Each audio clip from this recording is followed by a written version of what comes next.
Negeri செம்பிலானில் உள்ள 14 UMNO சட்டமன்ற உறுப்பினர்களும் மாநில ஒற்றுமை அரசாங்கத்தை ஆதரிக்கின்றனர் என்று கட்சியின் தலைவர் அமாட் ஜாஹித் ஹமீடி தெரிவித்துள்ளார். நெகிரி செம்பிலான் மந்திரி பசார் அமினுddin ஹாரூனுக்கான ஆதரவை திரும்பப் பெறும் நடவடிக்கையை தொடர்ந்து நேற்று சட்டமன்ற உறுப்பினர்களுடன் நடத்திய கலந்துரையாடல்களுக்கு பிறகு இந்த நிலைப்பாடு எட்டப்பட்டதாக அவர் கூறினார்.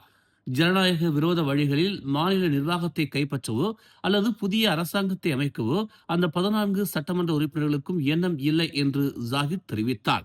அவர்களின் உண்மையான நோக்கம் குறித்து மாறுபட்ட கண்ணோட்டங்களும் விளக்கங்களும் இருந்ததால் தாம் அனைத்து 14 சட்டமன்ற உறுப்பினர்களுடனும் கலந்துரையாடியதாக அவர் கூறினார். எதையும் திரும்பப் பெறும் எண்ணம் எங்களுக்கு இல்லை. மாறாக நெகிரி செம்பிலானின் அரச நிறுவனமும் பழக்க வழக்கங்களும் அனைவராலும் மதிக்கப்பட்டு நிலைநிறுத்தப்படுவதை உறுதி செய்வதற்கான ஒரு நல்லெண்ண நடவடிக்கை இது என்பதை தெளிவுபடுத்த விரும்புவதாக ஜாகித் தெரிவித்தார். மாநிலத்தின் அரச நிறுவனம் மற்றும் பழக்க வழக்கங்கள் தொடர்பான ஒரு நெருக்கடியை அமினுddin ஹாரூன் கையாண்ட விதம் காரணமாக அவர் மீது நம்பிக்கை இழந்ததை காரணம் காட்டி கடந்த திங்கட்கிழமை அவருக்கான ஆதரவை திரும்ப பெற்றனர். மெர்சிங்கில் உள்ள ஸ்ரீ இஸ்கண்டார் ராணுவ முகாமில் மார்ச் 14ஆம் தேதி நடந்த ஒரு சம்பவம் தொடர்பாக விசாரணைக்கு உதவுவதற்காக 2 ராணுவ வீரர்களை காவல்துறை கைது செய்துள்ளது. இச்சம்பவத்தில் ஒரு கமாண்டோ வீரருக்கு மண்டை ஓட்டில் எலும்பு முறிவு ஏற்பட்டது. ஒரே முகாமைச் சேர்ந்த 24 வயதுடைய அந்த 2 சந்தேக நபர்களும் சம்பவம் நிகழ்ந்த அன்று இரவு சுமார் 11:45 மணியளவில் கைது செய்யப்பட்டதாக ஜொகூர் காவல்துறை தலைவர் அப்துல் ரஹ்மான் ஆஷாத் தெரிவித்தார். ஆயுதமாக பயன்படுத்தப்பட்டதாக நம்பப்படும் 72 சென்டிமீட்டர் நீளமுள்ள ஒரு பிரம்பையும் கைப்பற்றி உள்ளதாக அவர் நேற்று இரவு வெளியிட்ட அறிக்கையில் தெரிவித்தார்.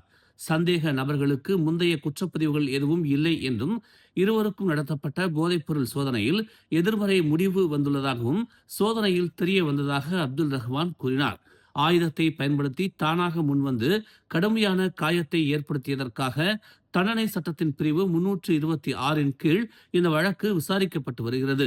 25 வயது கமாண்டோ அப்துல் ஹமீத் தலிப் மெர்சிங்கில் உள்ள ஸ்ரீ இஸ்கண்டார் ராணுவ முகாமில் பயிற்சியின் போது தாக்கப்பட்டதில் படுகாயமடைந்தார். தற்போது மலாயா பல்கலைக்கழக மருத்துவமனையில் சிகிச்சை பெற்று வருகிறார்.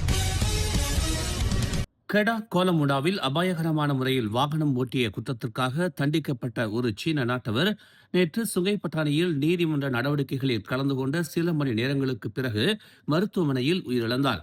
ஒரு நிறுவனத்தின் இயக்குநரான 55 வயது லூ ஷூன் என்ற சம்பந்தப்பட்ட நபர் போக்குவரத்து பாதைக்கு எதிராக வாகனம் ஓட்டி விபத்தை ஏற்படுத்தியதற்காக 1987ஆம் ஆண்டு சாலை போக்குவரத்து சட்டத்தின் கீழ் சுமத்தப்பட்ட குற்றத்தை ஒப்புக்கொண்டார். தண்டனை வழங்குவதற்காக அவர் நேற்று காலை சக்கர நாற்காலியில் சுங்கைப்பட்டாணி மஜிஸ்ட்ரேட் நீதிமன்றத்திற்கு அழைத்து வரப்பட்டார். நீதிமன்றம் அவருக்கு 10,000 ரிங்கிட் அபராதம் விதித்து 1 நாள் சிறை தண்டனையும் விதித்தது. அபராதத்தை செலுத்த தவறினால் அவர் 12 மாதங்கள் சிறை தண்டனையையும் 2 ஆண்டுகளுக்கு ஓட்டுநர் உரிமம் ரத்து செய்யப்படுவதையும் எதிர்கொள்ள நேரிடும் என்று தெரிவிக்கப்பட்டது. சுங்கைப்பட்டாணியில் உள்ள பந்தாய் மருத்துவமனையில் சிகிச்சை பெற்று வந்த போது மாலை 5:30 மணிக்கு லூ உயிரிழந்ததை கோலமுடா காவல்துறை தலைவர் ஹன்யான் ரம்லான் உறுதிப்படுத்தினார்.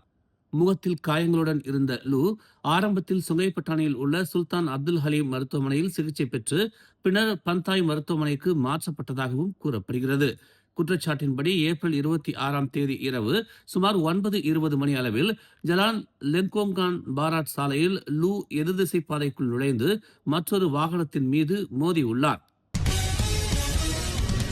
சுங்கைப்பட்டாணி தமான் ரியாஜியாவில் உள்ள ஒரு துணை மின் நிலையத்திலிருந்து கேபிள்களை திருட முயன்றதாக கூறப்படும் ஒருவர் மின்சாரம் தாக்கியதில் படுகாயமடைந்தார்.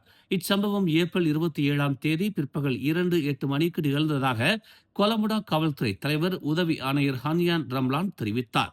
இச்சம்பவம் குறித்து தனாகா நேஷனல் பிரிகாட் நிறுவனத்திடமிருந்து தங்களுக்கு அழைப்பு வந்ததாக அவர் கூறினார். சோதனையின் போது சந்தேக நபர் துணை மின் நிலையத்திற்குள் பலத்த மின் அதிர்ச்சிக்கு உள்ளாகி கிடந்தது கண்டறியப்பட்டது.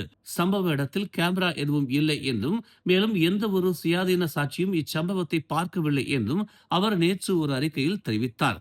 கையில் ஏற்பட்ட கடுமையான காயங்கள் காரணமாக அந்த நபர் பின்னர் தடுத்து வைக்கப்பட்டு மருத்துவமனையில் அனுமதிக்கப்பட்டதாக ஹன்யான் கூறினார். 30 வயதுகளில் உள்ள அந்த சந்தேக நபர் வேலை இல்லாமல் இருந்ததாகவும் தண்டனை சட்டத்தின் பிரிவு 379 மற்றும் பிரிவு 324 கீழ் 2 முந்தைய குற்றங்களில் ஈடுபட்டிருந்ததாகவும் அவர் கூறினார். நேற்று திரங்கானுவின் பாகா பகுதியில் ஒருவர் கைது செய்யப்பட்டதுடன் 2,50,000 ரிங்கிட்டுக்கும் அதிகமான மதிப்புள்ள பெட்ரோலிய பொருட்கள் மற்றும் உபகரணங்களை பொது நடவடிக்கை பிரிவான ஜிஓஎஃப் பறிமுதல் செய்துள்ளது. தமான் பெரின்டிஸ்ட்ரியான் பகுதியில் உள்ள ஒரு தொழில்பேட்டையில் ஆபரேஷன் இன்ட்ரா என்ற குறியீட்டு பெயரில் பிற்பகல் 12:30 மணிக்கு மேற்கொள்ளப்பட்ட நடவடிக்கையில் உள்ளூர்வாசி ஒருவர் கைது செய்யப்பட்டதாக ஜிஓஎஃப் தென்கிழக்கு படைப்பிரிவு தளபதி அமர் ராட்ஸி ஹுசைன் தெரிவித்தார். உளவு தகவலின் அடிப்படையில் பொது நடவடிக்கை பிரிவினர் அந்த வளாகத்தில் கண்காணிப்பு நடத்தினர். திரங்கானு சுற்றுச்சூழல் துறையின் உதவியுடன் அந்த வளாகத்தை ஆய்வு செய்த பின்னர் கச்சா எண்ணெய் இருப்பதாக நம்பப்படும் பல தொட்டிகளையும் கொள்கலன்களையும் அவர்கள் கண்டறிந்தனர் என்று அவர் கூறினார். மேலும் 45 வயது உள்ளூர்வாசி ஒருவர் பராமரிப்பு நிறுவனம் ஒன்று திரங்கானு கச்சா எண்ணெய் முனையத்திலிருந்து கச்சா எண்ணெயை எடுத்து விற்பனை செய்வதற்கு முன்பு அந்த வளாகத்தில் சேமித்து வைத்ததை ஒப்புக்கொண்டதாக அமர் ராட்ஜி கூறினார். அந்த குழுவினர் சுமார் 80,000 லிட்டர் கச்சா எண்ணெய் கொண்ட 4 தொட்டிகள், சுமார் 6,000 லிட்டர் கொண்ட 7 கொள்கலன்கள், 3 எண்ணெய் பம்புகள், 5 குழாய்கள் மற்றும் பல காலி தொட்டிகளை பறிமுதல் செய்தனர். உபகரணங்கள் உட்பட பறிமுதல் செய்யப்பட்ட பொருட்களின் மொத்த மதிப்பு 2,55,500 ரிங்கிட் என மதிப்பிடப்பட்டுள்ளது. மலர் டிவி ஏற்பாட்டில் ஓம்ஸ் அறவாரியத்தின் ஆதரவுடன் திரையிசை கண்ட இலக்கியம் எனும் நயம்பட உரைப்போம் போட்டி பிரம்மாண்டமாக ஏற்பாடு செய்யப்பட்டுள்ளது. இப்போட்டிக்கான அறிமுக விழா நாளை கிள்ளான் தெங்கு கிள்ளானில் உள்ள லைப்ரரி அரங்கில் பிற்பகல் 2 மணி தொடங்கி நடைபெற உள்ளது.